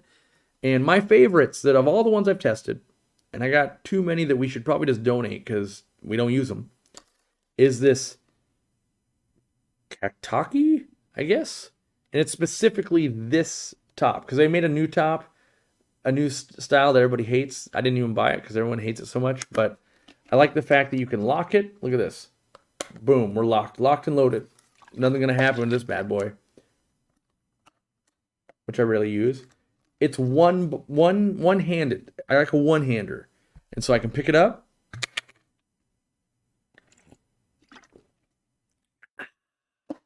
Now, I'm always carrying fish bags and other fish stuff, and a lot of water bottles don't have a strap, so you got to kind of like, like I've got Yeti ones, I've got Hydro Flask ones, all the metal ones. You're kind of trying to like keep it under your arm and carry crap, right, as you get out of the car. Now this bad boy, right on the wrist strap. Boom, still carrying stuff, not a problem. Not a problem at all. Look at it. Impact resistant plastic. Ugh. It's perfect. It's like $20 on Amazon, which maybe that's a lot. I don't know. But these are the ones I bought John and Lisa some from Katie Tropicals when they were working on like a little bit of their fitness. So like, these are the best water bottles like that I've found. I love them. In fact, I was even considering, I'm like, man, maybe we should try to find these like in China because I really love these water bottles. And I think other people would really love these water bottles too because they are great. So, all right. Any tips on keeping your hang-on back impellers in good shape as time passes? The only thing you can really do is maintenance them. You get yourself a little brush to get down there in the impeller shaft. Take a visual look. Sometimes, like a lot of times when people would bring filters in that were broken, there'd be, if you have long-haired people in your house, there'd be hair wrapped around it. People that use sand. If I had to be the one thing that would really kill filters, it's always sand. Like, I want to say the chances that you're going to lose a filter go up by 50% by just having sand in your aquarium. A fish spits it in there, it gets sucked up, you lift up a rock and it falls off and gets in the impeller, whatever it's going to be.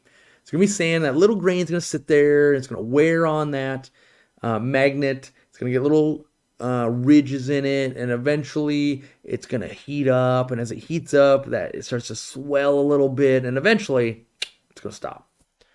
And so regular maintenance, like anything. How do you keep a car running? Well, you change the oil, you look at it, you take care of it. Ease of cleaning the water bottle.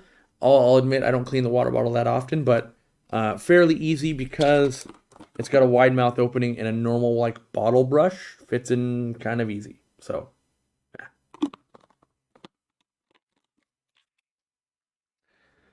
Been using a Hydro Flask for 5 years. Can't go wrong with a good water bottle. Yeah, find whatever one you like. I find that the only thing I'm now worried about is longevity. Most water bottles will outlive me. They're either plastic or metal, and they live forever. For me, most products it's about, yeah, but what is my interaction with it? Do I, and so part of it is I've had bigger ones. Like for a while I was rocking like, I want to get 64 ounces in a day. I got this mammoth, right? But it was always awkward. Whereas this one, 32 ounces, I just fill it twice. I also liked it to fit in most cup holders. The only cup holder this thing hasn't fit in so far, my lawnmower. That kind of sucked. But there's definitely more things than just like, is this gonna last? Like, for me, and maybe I'm just the wrong kind of consumer, but rarely do I use products until they break. When they do, I'm so happy because I feel like I got ultimate value. Most times, I get bored of a product, or I find a better one, or it's letting me down in some way. Of like, ooh, when I bought this, I didn't know that I actually needed this feature. So, pre-filter sponges to protect impellers, they help a little bit, but fine sands can still get through sponge. So, they are, what I'm trying to think of a comparison in real life. Like they're, like maybe they're like an air filter on a car. Like they're gonna help, but you drive in the desert all the time. Like that ain't gonna do it. Like you're gonna need more than that.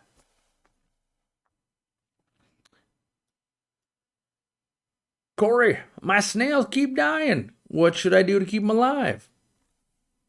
Calcium in two ways. Well, and one other thing. Feed them calcium, so get a food that's got some calcium in it. Put calcium in the water, maybe something like a Wonder Shell. If you want a product that'll do both, Zoom Ed Plankton Banquet Blocks. That's what you want. Also, make sure your pH is at least 7. I prefer 7.2 or even 7.5. You can buy fizzy cleaning tablets for your water bottles. I use them about once a month to clean my hydro flask. I like that. That seems easy. And so the premise of this product, you fill it full of water, you put the fizzy thing in, you let it sit overnight, quick rinse and you're good type of deal. I don't hate that. I almost want to know now, like, could I make a tablet that cleans your water bottle that is drinkable? Could I get like enough citric acid from like lemon? So here's my problem with water bottles, the plague that I have. Katie will clean it, and if there is the tiniest bit of soap residue in there, it will drive me insane. I already don't want to be drinking water. And if it tastes like there might be a little bit of soap in it, then I'm losing my mind. And so if there was like a thing where you filled it and it was like citric acid and lemon flavor or whatever, and then I just had to dump it and fill it, I think that'd be pretty good. Because there's been times when we've washed and rinsed and rinsed and rinsed and rinsed and rinsed, and it's still like, dang it, I can still taste it. So I don't like that. Where if I knew like, oh, a little bit of lemon, okay. Can I fit a sponge on the intake of an FX6? Oh, you better believe it. Running that on the 800 right now. You got to take that basket thing off. You got to build a little grommet with a piece of vinyl tubing. Then it goes over that. It can be done, and it's awesome.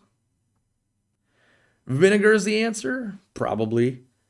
My wife cleans everything with vinegar. I hate the smell of it, but it's fairly neutral as a, I don't know, toxin? I don't even know what you call that.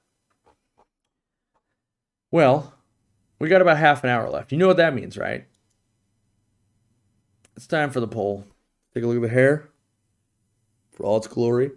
It was looking quite good coming out of the shower today, I must admit. It was looking full. Got a full head of hair. It was in the proper volume, I would say. I will say the hair here, right here, and here.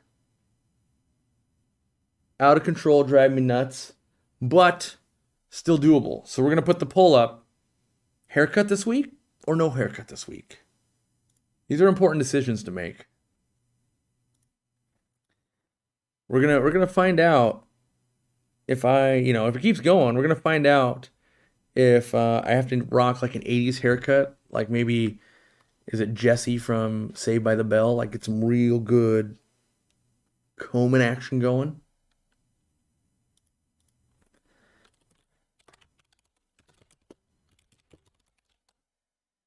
Typing the poll right now.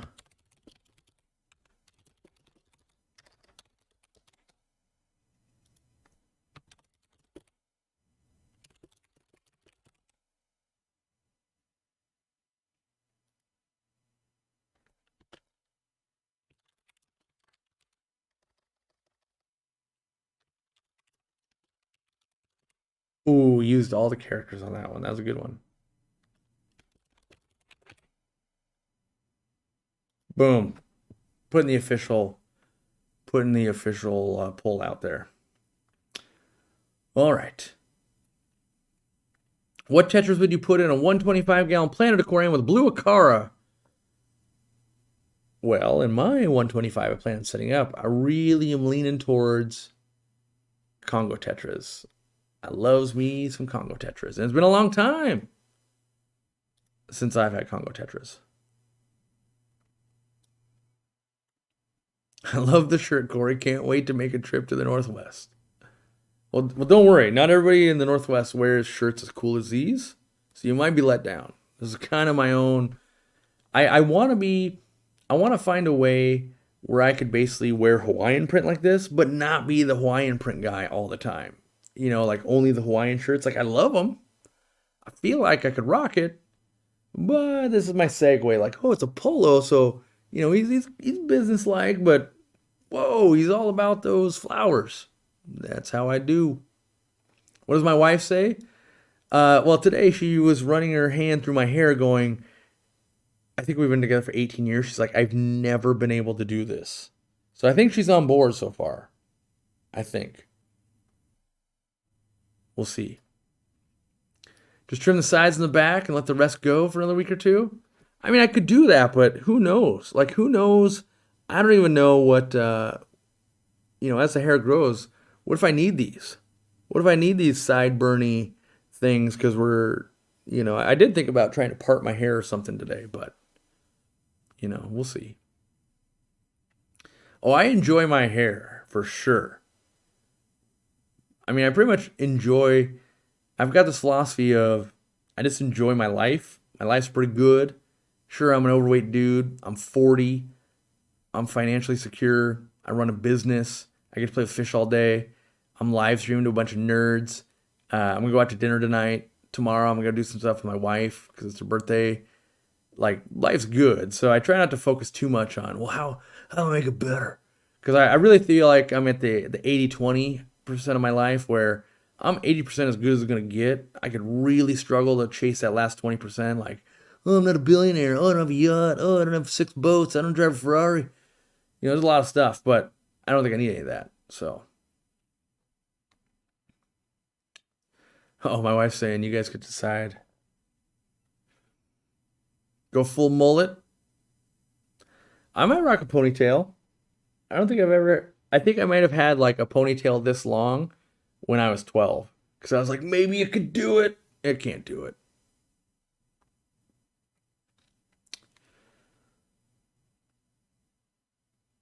Yeah, some of these Kaktaki water balls come with a sleeve. I don't run the sleeve on them, the insulating sleeve. So, just a heads up. Hey, Corey, do you trim melting leaves on my new plants? No. Do I trim melting leaves on established plants? No. Far too lazy. I let the plant consume it, let fish consume it, and I will refertilize and do all that. But I don't go out of my way to do that unless. I mean, maybe if I'm doing a really big overhaul in the tank, sure, maybe. But if I see, to be fair though, only on new plants that really happen, because if I start seeing a little bit of it, I would refertilize my aquarium and prevent it. So, have I thought any more about the generator truck? Only every day of my life I've been having my eye on the Ford Maverick. I've been having my eye on 80s Datsuns, 80s Toyotas, but I feel I fight all those urges off with give me a car that I actually want to drive instead of a Canyon Arrow, and let me plug that thing into my store, my warehouse, or my house when I lose power. And nobody's doing that yet. So, I don't buy one. I kind of just, sure, would it be fun? Yeah, but new car stuff wears off real fast. So, I want that, I want those features I'm actually going to use. The poll has wife approval. Let's go, long hair. Yeah. Who knows? Maybe it'll get long enough and we'll be able to do a haircut at the 1 mil. I will say this though. If I fall in love with the long hair, I'm not cutting it. Like, because maybe I will. I guess I can't say one way or another, but I might regrow it because what if I look really good with like a different haircut and it's been basically 40 years of my life without knowing it? An old Toyota Tercel, legendary little things. My favorite car that I've ever owned is a 1989 Toyota Camry wagon in light blue that I got in an accident. I slid for about 10 miles because it doesn't have anti-lock brakes when there was sun in my eyes and the rain happened, and I had a whole box of like $600 in corals in the back because I was going to service a saltwater aquarium client way out in Anacortes. So it was like an hour and a half drive, maybe even 2 hours. Had to wait for hours for a tow truck. Then it went to the tow truck yard, had to have somebody pick me up, and then I had to go still deliver the corals because I didn't have saltwater tanks at the time. So it was a super late night. Then the next morning, I was to go to a magic tournament down in Oregon, and the whole team was depending on me to go. So then what we did is I couldn't afford the impound fees or whatever, like when they tow your car and then it sits there, right? Well, every day was going to be like $100, something stupid. So we got up at like 6 o'clock in the morning, went there with like sledgehammer and crowbar and that kind of stuff, and was able to bend the fender enough so the car could drive out of there. And I had to pay like $150 or whatever. So we do that. Then we take someone else's car and drive all the way down to Oregon, and we did pretty well at that tournament. And I think all but one of us placed in the top 8. So it was pretty good. Wasn't life-ending, but I ended up driving that car for quite a while longer, and yeah, eventually just blew up. But I still look to buy one of those because I love that car. But I want to find one with anti-lock brakes because that's the only wreck I've ever been in. And even though I'm at fault, I slid an unreasonable amount. Like, we're talking plenty of time to think about the sliding and moving the car. And it was a 4-car pileup, by the way. 2 of them drove off. 1 other and I stayed. We ate the whole brunt of it. The other car that stayed didn't even have insurance. But I was the one at fault, apparently. So, that sucked. But you live and you learn. And do I change the way I drive? No, because that I was already following from a crazy far distance. The sliding went forever.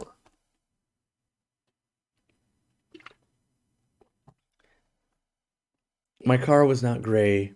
It's like a blue-gray color. And it was blue. How dare you? Just because it's old and it was fading to gray does not mean it was not blue. All right. I think the gas ones have regular old outlets. With the vehicle to home, you should be able to plug it in using a regular EV charger for power to go in either direction. Yeah. The Ford Lightning's got some cool tricks to it. I'm confident in the next 5 to 10 years, every car will be doing that. Well, not every car, but it'll be an option on a lot of cars because it's not going to be on the most like basic models that are trying to say cheap, but it'll probably be on, hey, most cars you could like add that package, I think. Hmm. Can I use Easy Green fertilizer in a Daphnia tank to feed green water in it? I don't know, CJ. I've tested that a little bit. I found that it was better if I kept a green water source and would feed Easy Green in there, and then I would use that water and feed like the other 6 days a week. Uh, yeah.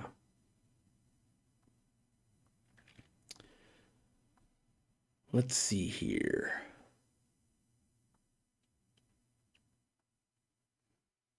I'm setting up African shell dweller tanks and tips on setting them up and keeping them. Just lots of shells. Buy 10 shells to every fish you have. So if you get 6 fish, you need 60 shells minimum.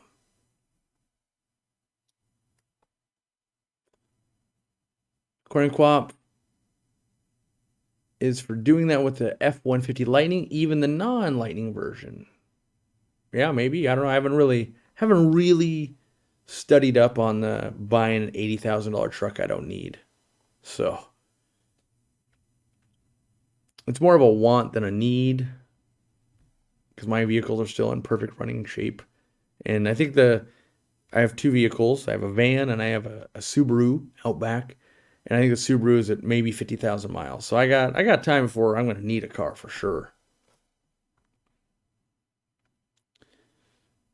Just use dyes to look younger, problem solved. I want to look older. People buy stuff from old people. Wisdom. Yeah, older. What's my opinion on nitrates being an indicator of when to change water? Yes, we have articles written on it. I have videos on it. So a topic to discuss, kind of. Make sure you, I guess, reference the materials. What price should I sell my Java ferns and my Anubias to my local fish store? He already buys my Hillstream loaches, and I make big chunks of both plants. He asked for a price.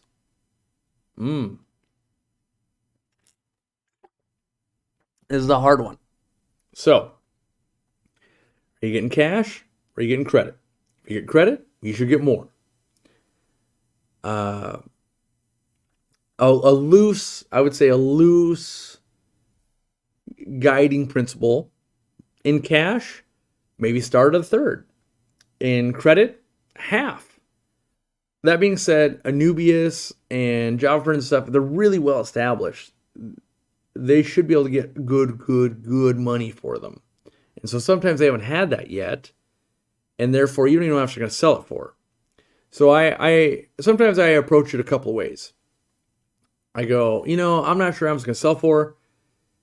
I offer the customer, I go, hey, how about we split, we halvesies?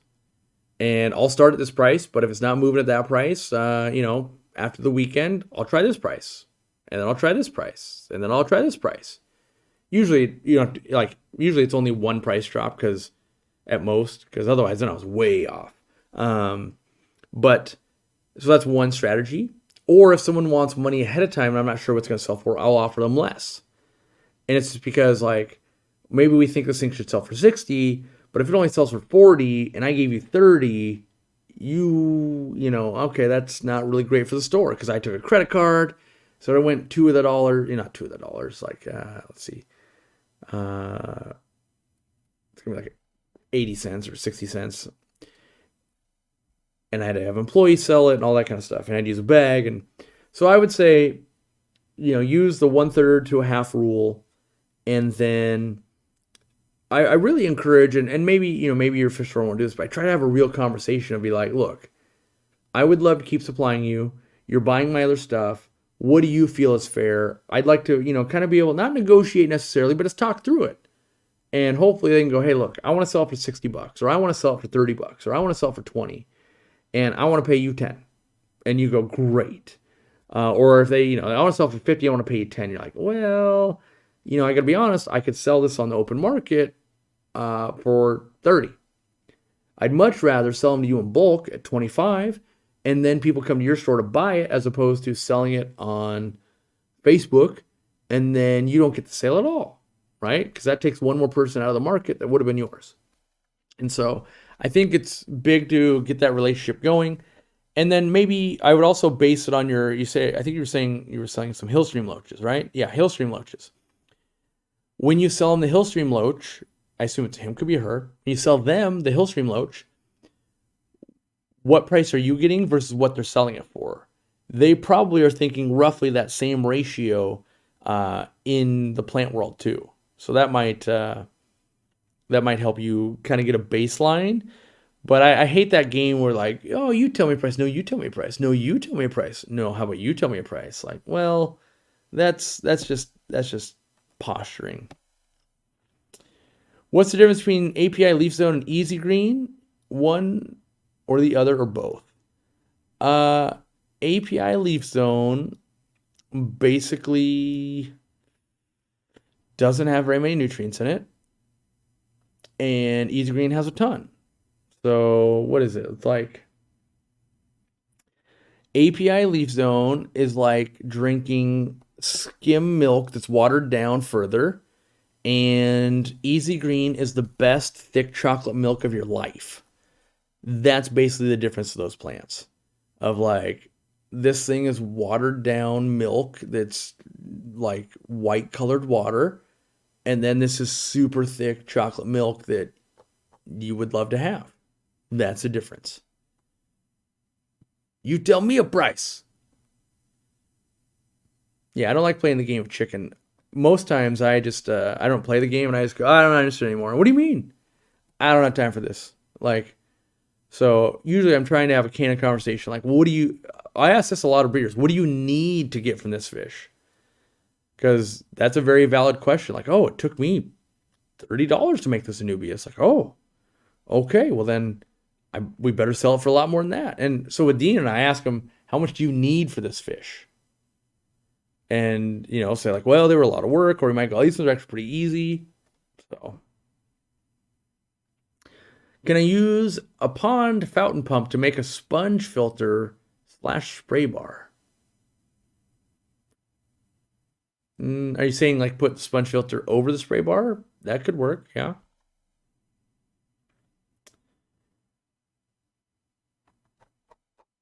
All right. My eye is like feeling dry at the moment. I don't know why. What's my opinion on corner aquariums? I got a 55-gallon community tank and I love it. I think it depends on your house. If you got a rad corner to put a tank, it's awesome.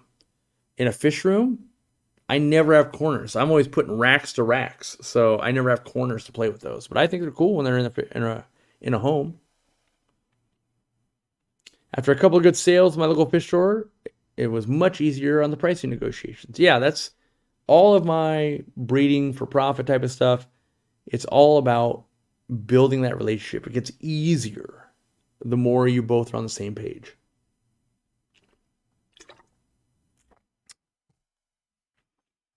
How do you find the best aquarium stand for a low amount? You build it. Whether it's out of cinder blocks, whether it's out of 2x4s. When you're trying to save money, use furniture, anything besides buying it from your local fish store. Now, if you're saying, well, I want it to look good. I want it to be the right height. I want it to last a long time. I don't want to have to buy tools. Any of those, then I would tell you, like, yeah, buy a pine stand. It's probably coated in black paint from your local fish store. It's going to seem expensive for what it is, but it's been designed to do what you want it to do. You don't have to have tools. You don't have to have a garage. You don't have to spend your time. That's a big thing people forget. If it takes you an entire Saturday to build a rack and you have a ton of fun, it doesn't cost you anything. If you're building 5 racks or 5 stands and now you're going, oh, it's the next 5 Saturdays. Now all of a sudden that's like $100 a day, right? And so now, like, okay, well, that's at least $100. You're like, wait, someone else will build a professional stand for me, and it's only 140. Maybe I should just buy the one for 140. Why does it cost so much for plants? Shipping. That's the answer.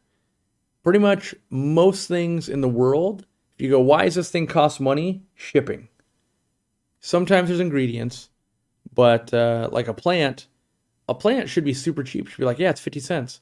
Oh, you had to fly it from Singapore to Florida, and then you had to grow it for a while, and then you had to fly it from Singapore to Aquarium Coop, or I mean from Florida to Aquarium Coop, and then Aquarium Coop had to sit on it for a little while, and then he shipped it back to you in Minnesota. All of those shippings, that's where the price comes from. Add in a little bit of snowstorm, a little bit of heat wave, a little bit of this, a little bit of that, typhoon. It's always the shipping for like every product.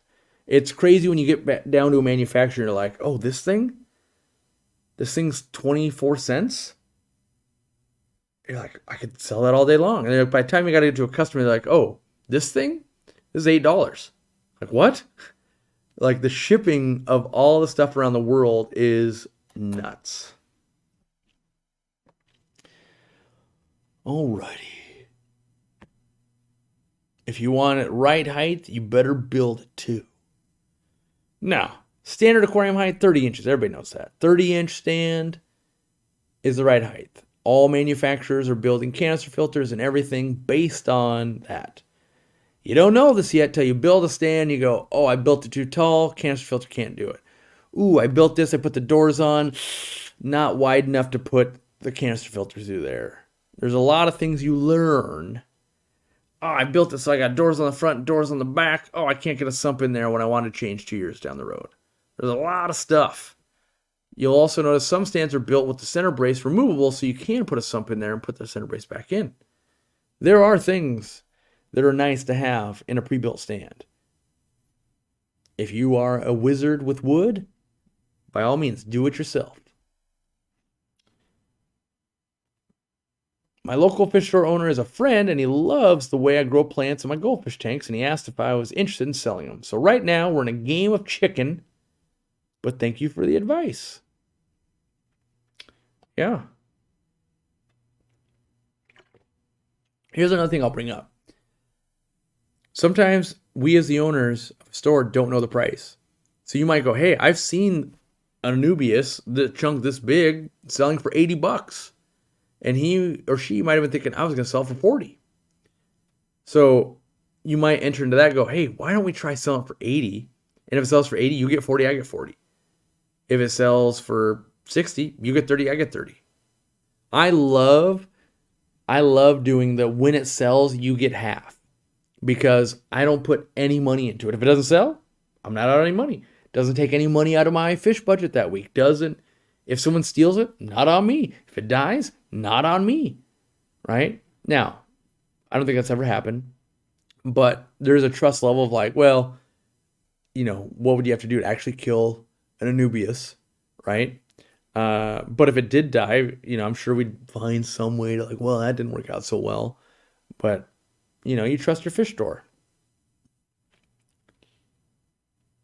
All right. Order from your store. I'm tracking it to USPS to Seattle before sending it to Stanwood. Yeah. When you ship stuff, it doesn't take the direct path to your house. It goes to sorting stations and then different trucks and different planes. And so it can take a wacky route because of how populated areas are. You're famous. If you or Corey say hi, it makes my life. My daughters too. Well, hopefully you're having a great evening, Kelly Faye and daughters. Look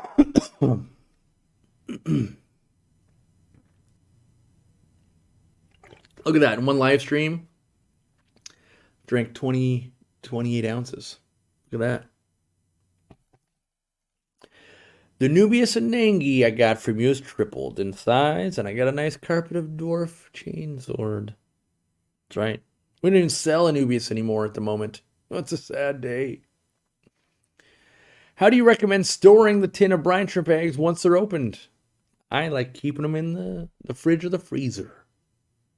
But I use so many of them that I keep new cans in the freezer, and then the one I'm working on, I make so many eggs a lot of times that it just sits by in the fish room next to the hatcher.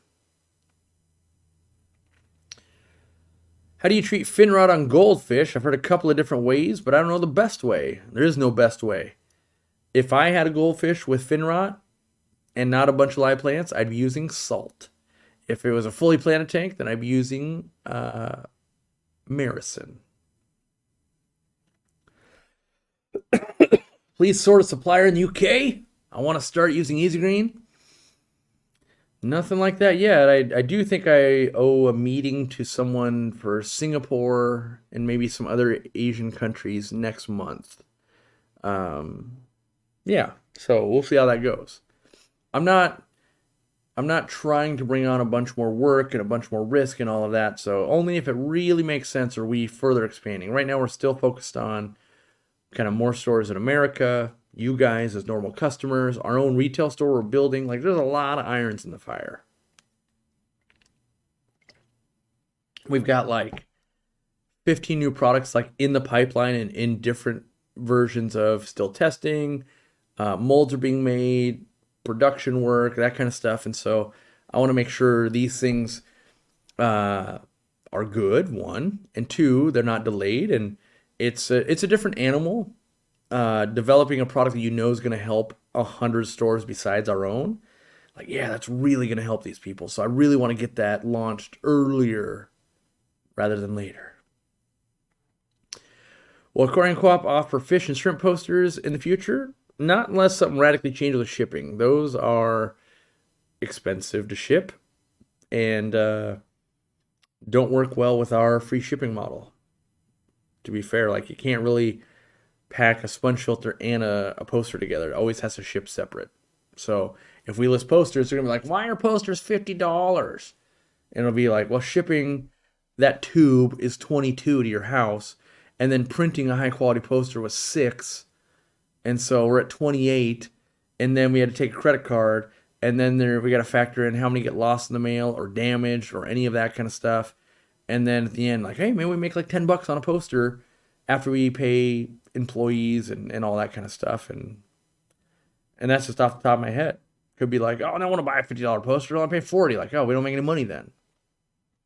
Oh, well. How often is healthy to feed fish live baby brine shrimp? I've done it every day for years before, but I feel like you do want to mix in some dry foods or bring in some other nutrients. So while they eat it every day, a lot of times you'll feed multiple times a day. Am I thinking about a hybrid hang-on back? Yes. It's one of the products we're waiting for. We're waiting for fixes on the stuff that I already knew I wanted to be fixed at the show. Get that. Then put it to the Corey. Can I break it? Does this do what I want it to do? Did I ever answer the freshwater clam question? Probably not. I don't think I did this stream. Basically, clams, hard to keep alive because they're filter feeders, can be done. If you got a lot of green water, easier. But I've met very few people, maybe none, that have ever kept clams alive more than like 6 to 8 months. That didn't have green water source, pond, that type of thing. I can really recommend going back to listen to all the old live streams. It's great to hear from Randy, Zenzo, Corvus, Candy, and a post for the first time. I do find that weird when I stumble upon it to think about like Corvus, Joel and I did a show for a long time, and now he works for the company. Same with Zenzo and Randy, and eventually like, oh, they just work here. And so it's weird to see or not weird to see it. For me, it's weird to think back about it and go, that was before they worked for us. Like that was such a different relationship that we have now. And so, yeah, it's super interesting to me because all the videos and all the live streams and stuff we've done, the good news is if we ever want to do a documentary or document or write a book, we've basically laid out everything we've done over the years in video. And so there's reference points. Not that, we showed absolutely everything and how everything was done, but there's enough there to go, oh yeah, remember when we tried to do fish shipping and it was Goldfish? Remember when we did the first time we shipped fish online and sold out the store? Remember when we tried this one? Remember when we tried this? And so by going through the videos, you see all the different sagas of Aquarium Co-op and what worked out and what didn't. Remember when they said they were going to launch a light and then 4 years later they did? Remember when they said they were going to do this and they didn't? That's very few times, but usually it's couldn't, not didn't, but couldn't. How would you block off a bulkhead? Wait, how would you block off bulkhead holes in an acrylic tank? I would probably put the bulkhead in, pieces of PVC, cap on each side. The other way to do it, and I don't like it as much, you could glue in with acrylic glue a new piece of acrylic on the inside, and that would work, but I'm not a fan of that.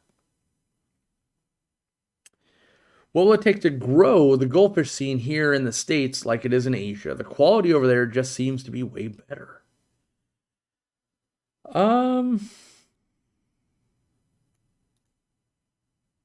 Money.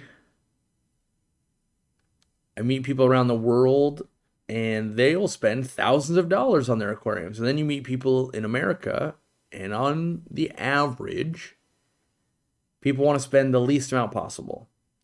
So in some countries, you go there and like, the more I spend, the higher quality the food is, or the filter is, or this, and they're proud of that. In America, on average, it's not everybody, on average, when you look at the groups and everything, what is the cheapest version of this thing I can buy? And with that mentality, you get lesser results. When you attack it from what's the best I could buy, that's usually when you see what's the best, it'll be like, well, what's the best light I can buy for this budget, right? And if we get to a point where, well, what's the best goldfish I can buy? Who is the best breeder? Who is the best person importing? Who is, I don't think Dandy Arandas, does he still import anymore? But someone like that should have thrived bringing in higher end goldfish, but didn't. Because people, like in my own store, people will literally say, why would I buy that goldfish for $300? It's amazing, but I can buy this one here for $9. And they don't see the value. And the value is like, well, that fish won't grow up to be that fish. The genetics aren't there. You can buy this full black ranchu right here, but the odds of it staying black to get to that size, very low. There's all these things people just don't see the value because some of it's education, some of it's money, some of it's experience, some of it's how long you've been in the hobby. And so part of it also is chicken and the egg. If everybody loved goldfish, tomorrow everybody loved goldfish. No one loves goldfish. No one loves goldfish. It's a weird thing. If you go back to the old episodes, look how long ago it was when I fell in love with rice fish. And in the live streams and in the videos, I said, these are gonna be the next big thing. Here we are, 6 years later. They're pretty popular, but still not huge yet. But they're gaining popularity. Because when you see it, you're like, it's colorful, it's cheap, doesn't need to be heated, can live outside, can live in small things. There's already a big following for it. There's dedicated products for it. There's all these things. It was a no-brainer. We brought them over. Nobody wanted them. We kept them. Nobody wanted them. Tried to get cooler strains. Couldn't convince a single koi importer or anybody to bring them in. Nobody wants to buy those. I'll import you koi. I don't want koi. I'll pay koi prices. I don't do that. Here we are, though. Now, lots of clubs about them. A lot of people love rice fish. It was so apparent. But it's a chicken and the egg. No one loves them. No one buys them. People start loving them. People start buying them. Everybody loves them. Everybody buys them.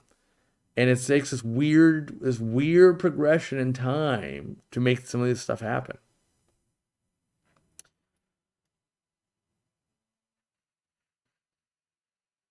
Yeah, I don't even think Danny Arana is a thing anymore, unfortunately. Yeah, there's a lot of, I used to be a goldfish nerd.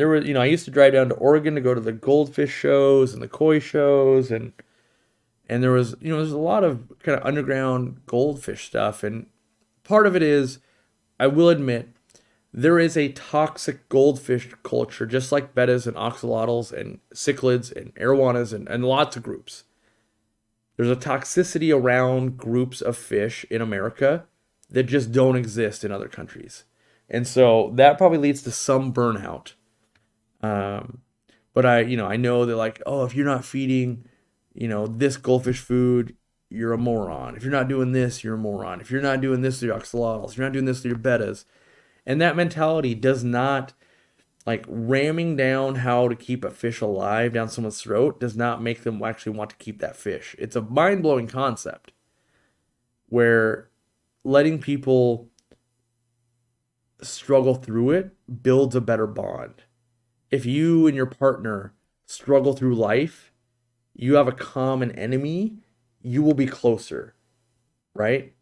That needs to happen with fish. You need that struggle. You need the story arc, right? I bought a fish, it got sick, I got it better, it did good for a year, then it got sick again, then it got better, then I had it for 5 years, then I moved with it, then I did this thing. All of a sudden, you're a goldfish nerd, right? You need those things. That's what is needed. And more people need to do that and get that experience so that they help others do it. And that's what we need. What's the story with the black fitted hat? Where'd it go? Basically, we were having way too many hats. At one point, we had like 9 different hats. We decided to scale back. And hats don't really make us any money. They are absurdly expensive for some reason to have embroidered and all that. And what we found was people like snapback hats more than fitted, which is mind-blowing to me because I am the opposite. But time and time again, people wanted... We were selling more of the snapback ones than other ones, and we had to make cuts. And I'm like, I guess we're cutting the hats I like. I even told Randy, like, while we were in China, I was like, you need to have someone embroider more fitted hats for me. I don't like the snapback ones. I wear them. I prefer the normal ones. So maybe we'll launch another one, who knows. But that is my preference. They are more expensive. We don't even make money on hats. So we make so little money.